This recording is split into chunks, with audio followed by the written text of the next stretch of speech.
Coucou, c'est mon tout premier vlog. Je suis un peu timide, genre. On est lundi. Je dois réorganiser tout mon atelier pour avoir un bon plan de travail pour mes accompagnements en paire et danse qui vont bientôt ouvrir. Checker mon site pour vérifier qu'il est clair, clean et qu'on peut prendre les rendez-vous. On va manger chez ma mère à midi, qui est trop mignonne, qui voulait faire d'un plat réunionnais. Et je lui ai dit que j'étais végane et que j'avais plus trop envie de faire de concessions là-dessus. Et du coup, elle a fait un petit repas végane exprès pour moi, donc c'est trop mignon.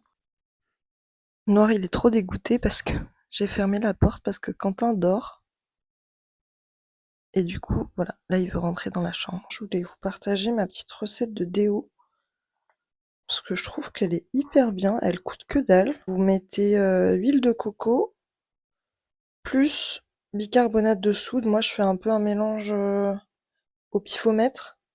Quand il fait chaud, c'est un peu liquide et quand il fait froid, ça devient tout dur, mais voilà. Puis après, vous prenez une petite noisette et vous l'étalez sous vos aisselles et c'est trop bien. Je suis trop contente de ce truc. Je suis trop fière de moi de réussir à faire quelques produits maison.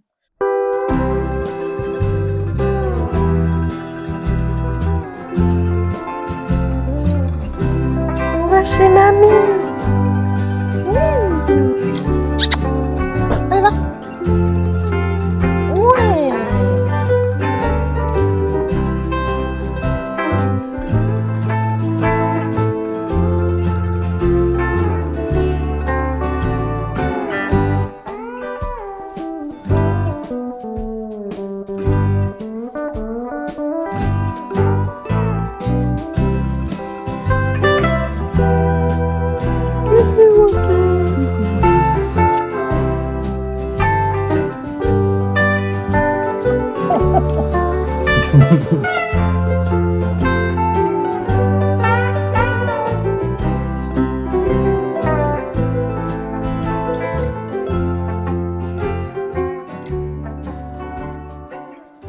Ma mère m'a offert des vêtements. Je trouve que c'est vraiment des vêtements d'adulte.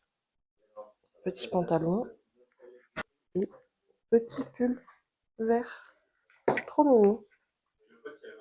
Je vais faire un petit haul parce qu'on s'est arrêté faire des courses et on va faire un petit haul vegan. Allez, fais la mise au point. Pesto vegan. Je suis trop contente parce que je peux pas vivre sans pesto et ça me rendait très triste de ne plus avoir de pesto.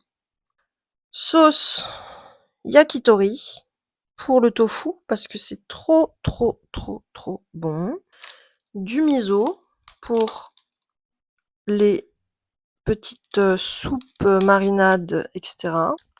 Tofu. Du tofu. Et maintenant, je vais essayer de organiser mon atelier cet après-midi. Du coup, ça va être juste rangement de l'atelier et peut-être sieste et sûrement dodo très tôt. Quentin, lui, il joue à un jeu qui s'appelle Icariam. Petit débrief de la journée. C'était très chouette d'être avec ma maman. Je suis un peu frustrée parce que du coup, quand on est rentré, j'ai réorganisé l'atelier. J'ai pas envie de vous le montrer parce que là, je suis pas contente. En fait, j'ai encore toutes mes affaires que j'avais quand je faisais du muralisme. Et après, j'ai fait un burn-out. Et en fait, cet atelier, il a bougé partout dans l'appart. Et puis, en fait, il était juste synonyme de mon ancien métier. Là, moi, mon objectif, c'est de devenir père aidante pour les personnes qui ont des neuroatypies, des troubles dissociatifs ou de la dysphorie de genre. Enfin, en gros, pour les personnes queer, quoi. J'essaye de faire du neuf et de créer un environnement neuf, mais avec du vieux. Ce qui est pas gérable. Et je crois très fort au fait que les objets, ils ont une âme. Et là, quand je vois mes affaires de peinture et tout ça, en fait, je suis juste confrontée au souvenir du burn-out, de l'échec. Ça me rappelle pas forcément que des bonnes périodes non plus. Et du coup, je pense que demain, j'ai un accompagnement à 17h. Oui, parce qu'en fait, mes accompagnements sont pas encore officiellement ouverts, mais j'en commence quand même un avec quelqu'un qui ne paye pas, parce que j'ai décidé que j'aurais toujours quelqu'un qui ne paye pas en suivi. Et en fait, là, il faut que je me fasse un bureau pour un nouveau métier. Et c'est une page qui se tourne, et c'est un deuil à faire, mine de rien. Et bah, c'est un peu dur, et en même temps, c'est pour des nouvelles choses, donc c'est cool. Mais il faut que je me débarrasse de ces objets, de tous ces trucs de peinture que j'utilise plus. Dans la résidence, on a un endroit où les gens mettent des objets qu'ils veulent donner, donc je pense que demain je vais faire ça. Que ça fera plaisir à quelqu'un, et que moi, ça va me permettre de d'ouvrir un nouveau chapitre.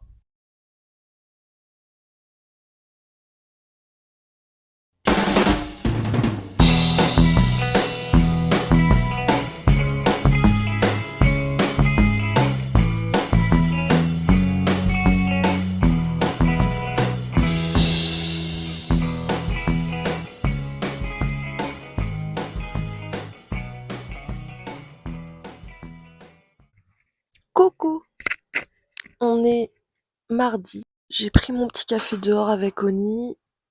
J'ai lu un peu, et avant de commencer la journée, enfin nos tâches du matin, parce que Quentin et moi, on est tous les deux en cours de diagnostic pour un TDAH, et du coup, se mettre à l'action et ne pas procrastiner, c'est un vrai sujet.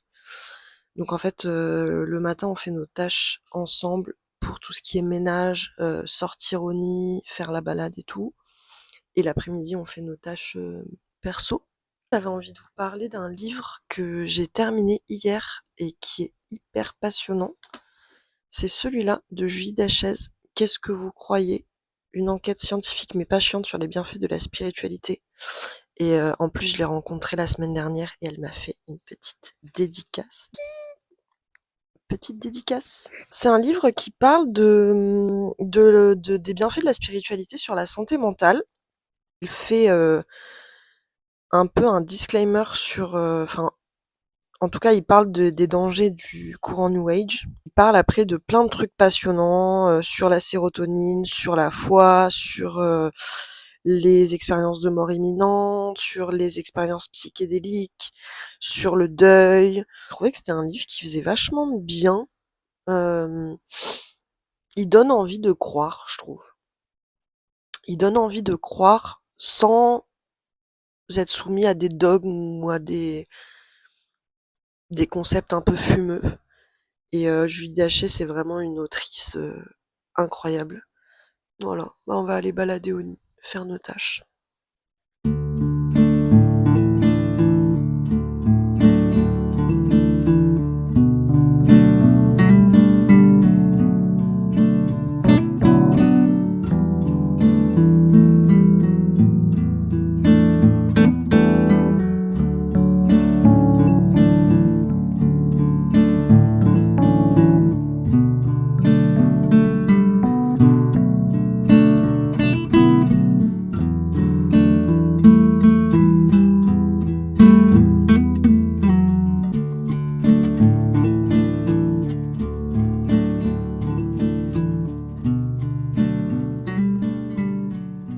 J'essaye depuis 10 minutes de parler, mais déjà il y a mon mec à côté, donc j'ai l'impression qu'il me juge. Et il y a Oni qui fait du bruit aussi. Bref, on est mercredi. Vous n'êtes pas sur la chaîne d'une personne qui va dire «Waouh, ma vie elle est trop bien, c'est que des paillettes». Je suis une personne polytraumatisée, ce qui fait que je deal au quotidien avec des symptômes de stress post-traumatique, et c'est ok. Et c'est ok. Hier, après l'accompagnement qui s'est pourtant hyper bien passé, et ben me suis sentie trop mal, et j'ai eu des voix dans la tête qui me disaient que j'étais qu'une merde et que j'avais pas ma place dans ce monde et que à quoi bon de toute façon essayer de faire des trucs. Et cette nuit, j'ai fait des cauchemars affreux. Il faut juste que je continue à faire de l'EMDR et que je n'oublie pas que ce sont des voix dans ma tête, c'est pas la vérité. Et voilà. Je suis de plus en plus convaincue qu'il y a une fusion avec Adèle, parce qu'en fait, je viens de réfléchir au fait que le fait que je veuille devenir végane, ça a popé du jour au lendemain, et clairement, c'est du dégoût, c'est du vrai dégoût. Genre, je peux pas manger d'animaux là.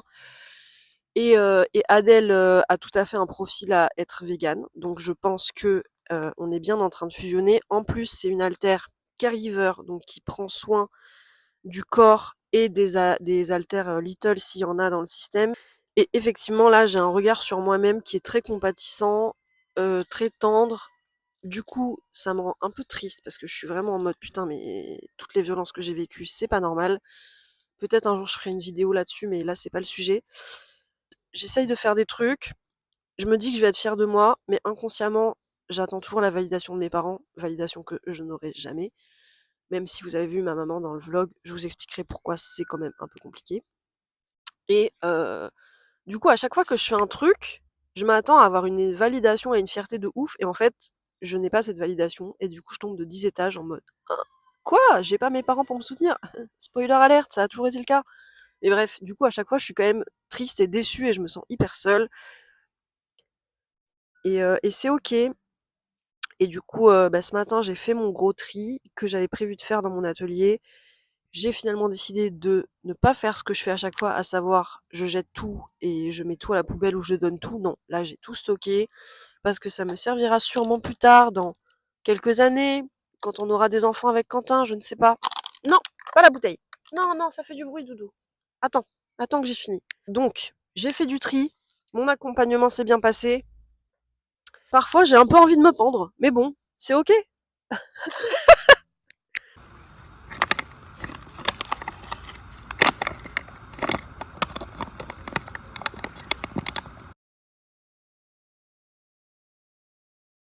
Et voilà, l'atelier est fini d'être rangé. Hop, ma petite déco. Là, c'est de la colle, petit stylo, machin, mais j'ai fait un tri. Ma pile à lire, là, c'est pour de la couture, broderie. Tac. Et là, il reste. Alors, de quoi faire du collage, de l'encre de Chine, des cahiers d'écriture, etc., des enveloppes, des carnets vierges, des feuilles, des supports bois et tout ce qui concerne la peinture à l'huile. Et tout ce qui est peinture acrylique, j'ai vraiment besoin de faire une pause. Du coup, c'est parti dans le cellier et ça sera stocké. J'ai gardé que des Posca, cutter ciseaux, mon dossier pour tout ce qui concerne la paire et danse. Un petit coin cosy. Il faut que j'achète un coussin. C'est bon, je suis satisfait. Je m'appelle Adèle. Angèle m'a envoyé devant car elle veut que je vous parle, mais je ne sais pas pourquoi. Je suis une altère caregiver, ce qui signifie que je prends soin du corps et des animaux et des gens. Je ne suis pas habituée à être au front. Je ne suis pas quelqu'un de la vraie vie. Elle attend de moi quelque chose, mais je ne comprends pas encore très bien quoi. Voilà, Quentin, qu'est-ce que je dois rajouter de plus d'après toi? De ton premier vlog? Bah, j'ai pas bien compris à quoi ça sert, mais Angèle a l'air très heureuse que je fasse ça. Peut-être à bientôt, les gens. Coucou, c'est Remois. Je laisse ce passage. Je sais bien que je tends un peu le bâton pour me faire battre et que y a plein de gens qui vont me dire ouais, c'est de la comédie, on n'y croit pas, wesh, le TDI ça n'existe pas, bref. Moi, c'est ma vie et mon quotidien et j'ai envie de faire des vlogs qui reflètent ma vie et mon quotidien et ça en fait partie. Donc du coup, la fusion va pas s'opérer de suite, je pense, parce que là, il y a eu un switch bien marqué. Mais je réfléchis quand même au rapprochement qu'il y a en ce moment entre moi et Adèle. J'ai des choses à apprendre d'elle et elle a des choses à apprendre de moi. Et comme je le disais dans la foire à questions, un alter qui vient devant, c'est un alter qui prend en expérience de vie. Un alter qui prend en expérience de vie, c'est un alter qui peut évoluer. Un alter qui peut évoluer, c'est un alter qui voudra peut-être un jour fusionner avec l'autre. C'est pas mon but de fusionner, je l'ai déjà dit. Je considère quand même que c'est des pas en avant et que c'est un chemin vers un mieux-être de manière globale. Donc voilà. Je vais aller me coucher et arrêter de vlogger pour aujourd'hui, mais je re-regardais les rushs et il y a quelque chose que je pense important de signifier, c'est que quand je dis qu'un haltère qui passe devant, c'est un haltère qui peut évoluer et qui prend en expérience de vie, c'est le cas si il est bien reçu, si il est accompagné, si il est entendu, s'il est compris et reconnu pour ce qu'il est. Moi, j'ai beaucoup de chance que Quentin soit dans ma vie parce que il a pas de problème à dealer avec cette maladie mentale, il a pas de problème à discuter, à avoir une relation avec chaque haltère. Je pense que depuis 1 an et demi, si j'ai autant avancé sur mon TDI, c'est parce qu'il est dans ma vie, parce qu'il est avec moi au quotidien. Ça fait toute la différence. De tout cœur, j'espère vraiment que les personnes qui me regardent, qui ont un TDI ou qui se suspectent un TDI, ont des personnes ressources avec qui en parler et avec qui elles ne seront pas jugées. À demain.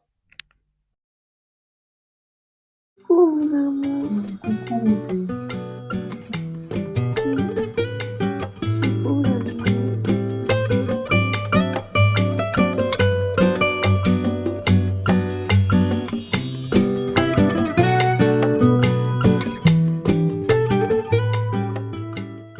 Coucou, on est jeudi matin, au réveil, on a fait des tirages de cartes. À l'occasion, si ça vous intéresse, je vous ferai une vidéo sur la manière dont j'utilise les oracles, les tarots et de manière générale la spiritualité dans ma vie pour que ça reste un outil éthique, vraiment aidant et sans tomber dans le New Age justement parce que j'ai une expérience avec le New Age. Donc si ça vous intéresse, je vous en parlerai plus en détail. J'avais trop envie de vous parler d'une carte qui est ma carte que j'ai tirée ce matin. J'ai demandé un message de l'univers et j'ai tiré cette carte, Vision de l'aigle. Et en fait, c'est genre ma carte. Ça fait plusieurs fois que je la tire. Et ben, elle me représente complètement. C'est Carnibird en fait. Hein. Carnibird qui tient le serpent entre ses griffes. Et ça me fait vachement penser à ce que je fais en ce moment, à savoir déjà retrouver un intérêt spécifique avec la création de contenu et les vlogs, parce que ça me passionne vraiment, j'adore faire ça en fait. Et ça me procure le même sentiment que à l'époque où je dessinais et où je me levais chaque matin pour dessiner. Là, je me lève chaque matin en me disant que je vais tourner des belles vidéos et c'est trop cool. Et du coup, voilà, Carnibird qui a une vision un peu avec du recul et qui tient ses ennemis entre les griffes parce que je pense que ce que je fais c'est important et c'est même important d'un point de vue santé mentale et prise en charge de mon TDI. Donc voilà, cette carte elle est extrêmement symbolique et je trouve ça trop cool de l'avoir tirée au réveil. La carte, l'aigle tient le serpent entre ses pattes et je pense que ça serait marrant que je vous mette à la suite là toutes les peintures que j'ai réalisées où il y a un serpent dedans parce que je l'ai beaucoup dessiné et le serpent a toujours représenté mes parents en fait et les maltraitances que j'ai vécues. Mon chéri me dit et c'est une carte qui pose ses limites. Effectivement, je pose mes limites. J'y reviendrai aussi si ça vous intéresse. La carte, elle vient de cet oracle, Force de vie, que j'avais acheté pour moi à la base et que finalement j'ai offert à Quentin parce que ça lui va trop bien et les images sont incroyables.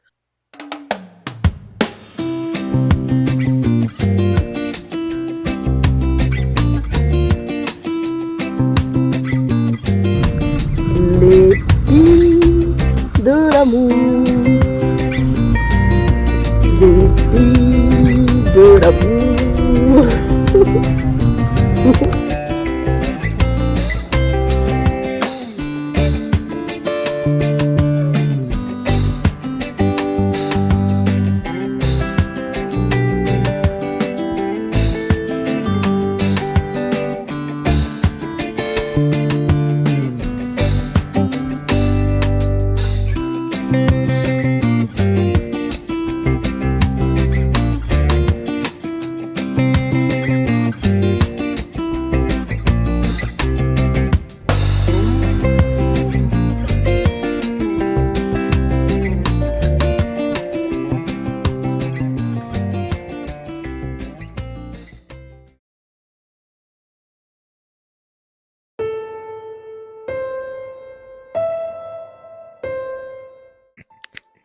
Hello, on est vendredi midi.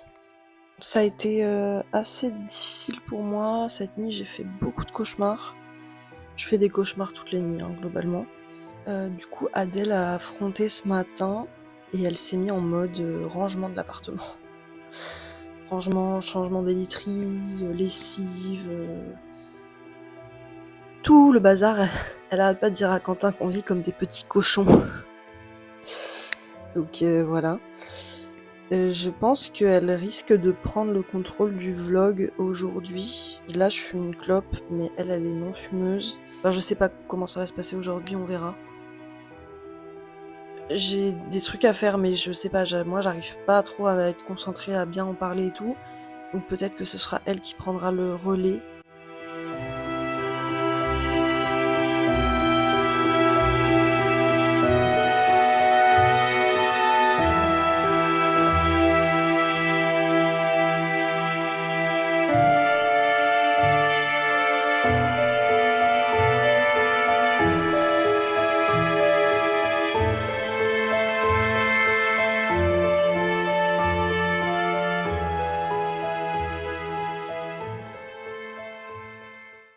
Bonjour à vous, j'ai perdu le fil de la journée.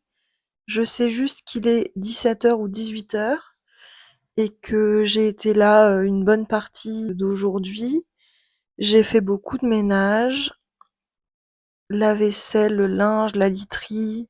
Angèle m'a demandé d'écrire un message à la famille du côté de son père. Un jour, elle vous racontera, je pense, ce qui s'est joué dans son adolescence avec eux. Mais globalement, elle a décidé de couper les ponts avec cette partie de sa famille. Et je crois que c'est pour ça que je suis là, parce que j'ai un peu fait le relais.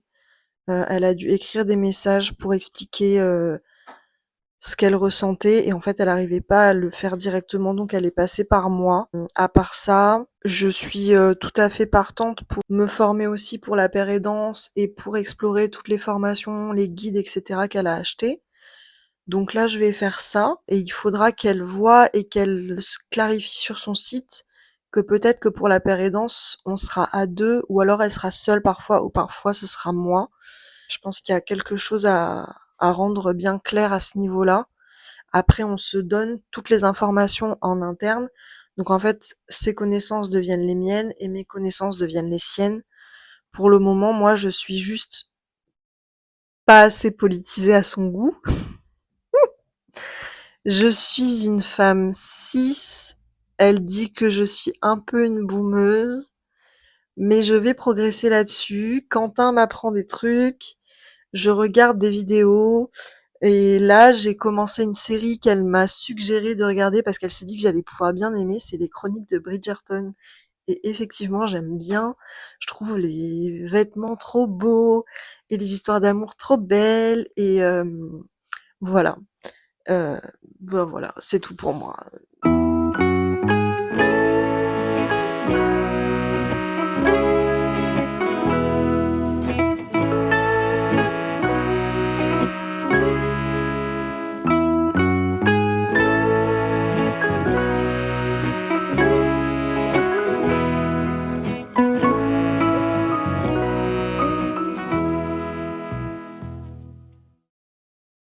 Bonjour, on est samedi matin, Quentin est pas là, il est parti, il a des choses à faire. Aujourd'hui et demain, c'est pas facile ce matin, je réalise ce qui s'est passé hier, que j'ai coupé les ponts avec mes grands-parents et mon père, et j'avais envie de parler de ce truc hyper complexe, quand tu sais que tu fais quelque chose de bien pour toi, mais que ça reste quand même dur. J'ai pas le courage aujourd'hui de vous expliquer ce qui s'est passé avec eux, ça nécessiterait une vidéo dédiée à ça, je pense. C'est juste comme ça, des fois on doit avancer, on doit prendre des décisions, on doit couper avec certains liens qui sont toxiques et qui nous retiennent en arrière. J'avais envie aussi du coup de parler de loyauté familiale et rappeler que c'est pas parce que c'est la famille que c'est sacré à tout prix, c'est pas parce que c'est la famille que si vous avez été maltraité, vous devez absolument rester. Heureusement, j'ai une amie qui m'a proposé de passer, donc je serai pas toute seule aujourd'hui et je vais pouvoir en parler. Je vais essayer de pas finir ce vlog sur une note complètement déprimante. J'espère que j'aurai des trucs cool à vous raconter aujourd'hui et demain, mais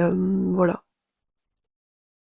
Je suis en transition, je fais des choix. D'ici la semaine prochaine, je pense que j'aurai enfin le courage d'ouvrir mes créneaux de pair et danse. J'ai un peu peur d'être vulnérable et de montrer que des fois ça va pas. Et en même temps, ça me paraît pas pertinent du tout de faire croire que tout est résolu ou qu'il y a plus de séquelles. Je me sens capable d'accompagner. Je pense que j'ai l'expérience pour ça. Je pense que j'ai les outils pour ça. L'empathie qu'il faut. Je pense que je me rends compte aussi de quelles sont mes limites et quels sont les endroits où je ne pourrais pas aider. Et je pense que je serais capable de les énoncer. Je sais pas pourquoi j'ai l'impression que ça ne peut arriver que maintenant, que j'ai enfin pris la décision de couper les ponts avec cette partie de ma famille. Et c'est pour le mieux, c'est pour le mieux. À plus tard.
Coucou les amis, on est dimanche après-midi.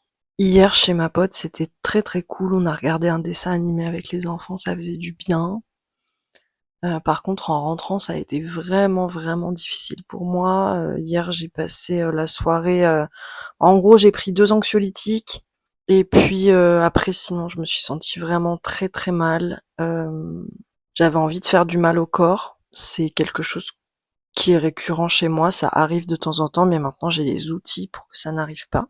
Donc ce que j'ai fait, c'est que j'ai pris Rose, mon faux bébé, qui est, je le rappelle, un faux bébé. C'est un outil que je prends dans mes bras et du coup hier avant de dormir, je l'ai pris, je l'ai serré très fort. C'est instantané chez moi, ça m'apaise, alors que plein d'autres outils de régulation ne m'apaise pas. La cohérence cardiaque, ça fonctionne un peu, mais la méditation, les choses comme ça, chez moi, ça régule pas du tout mon système nerveux. Ça me fait l'inverse, en fait. Quand je respire ou quand j'essaie de me calmer, ça me donne l'impression que j'étouffe. Donc, j'évite.